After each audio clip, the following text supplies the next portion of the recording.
Hey folks, Matt from artoftheimage.com. Today I've got 7 things that I love about the Nikon D7100.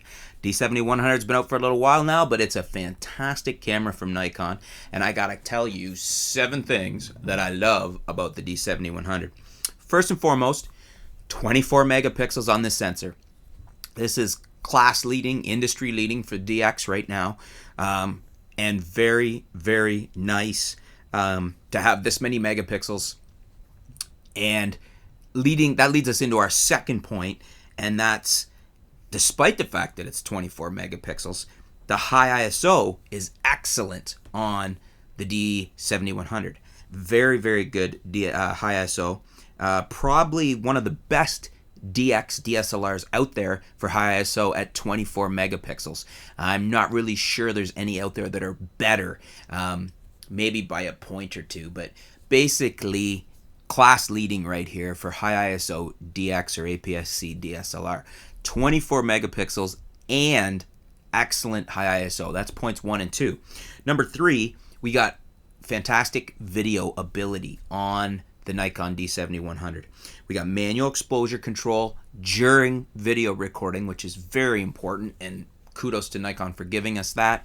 We've got built-in stereo mics and an external stereo mic jack on the D7100. We've got headphone and HDMI jacks, and we have the ability to do 1080 at 50 and 60i, 24, 25, and 30p, or 720 at 30 and 60p. So a very full-featured, very decent DSLR, especially at the price, for doing video. And then my fourth point on the Nikon D7100 is build quality. It's a rugged little beast. Beautiful camera, well built, very solid. It's not, full metal like your D4 top end body is, but it is a mixture of very rugged, I think they call it polycarbonate, and then also it does have metal frame interior as well. So, but it's a very solid camera. Unless you're trying to smash rocks with it or something, I don't think you're ever going to have a problem with the build quality of the D7100. It's just a very well built, very solid camera.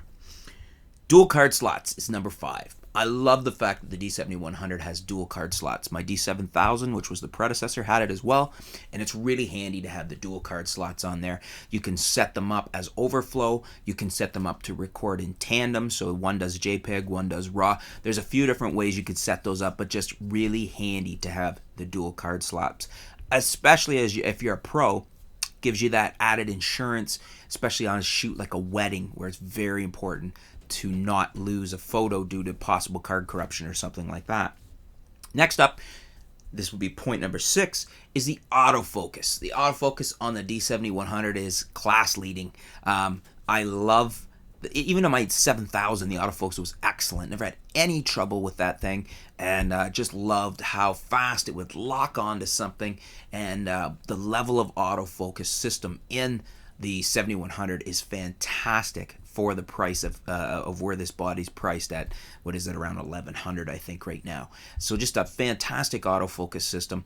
The only caveat I would have there is, and this is not even really applicable to 7100, but Canon 70D now has that fantastic follow focus for video, and I hope that comes out in the 7200 or whatever the next iteration of this camera is. But again, folks, the only camera out there with that right now in a DSLR is the 70D. Even the other Canon bodies don't have it, so it's not a negative, just something to mention that I hope Nikon does for the next round. And then 7, to tie it all up, is price and value. You get all of this stuff that I've mentioned, such a fantastic DSLR for around $1,100. So for value, you can't really beat this thing. It's got incredible value, incredible return on investment. I could only have hoped for a camera like this at this price point back when the Nikon D3X was the flagship, which really wasn't that long ago. We've come so far in technology and DSLRs that to be able to have this kind of camera for this price is just, it's awesome. I mean, if you're starting a photography business today, and you're doing weddings or just about anything, this camera is pretty much suitable for anything. It's got the resolution, it's got the focus speed, it's got the video. For $1,100, you grab a couple of bodies, you're a little over $2,000, and then you get some decent lenses, and the cost to get into it is cheaper than it's ever been for amazing gear. So there you go, folks. That's 7 things that I love about the Nikon D7100. What do you guys think? Do you agree with me on my 7 points? Did I miss one you think should be added in there? Let me know. Comments below. Let's have a discussion on the venerable Nikon D7100. Thanks for tuning in, folks. Stay tuned to Art of the Image. We'll be back with some new videos, some new articles. We'll keep you up to date with what's going on in the world of photography, videography, and technology right here. Thanks, folks.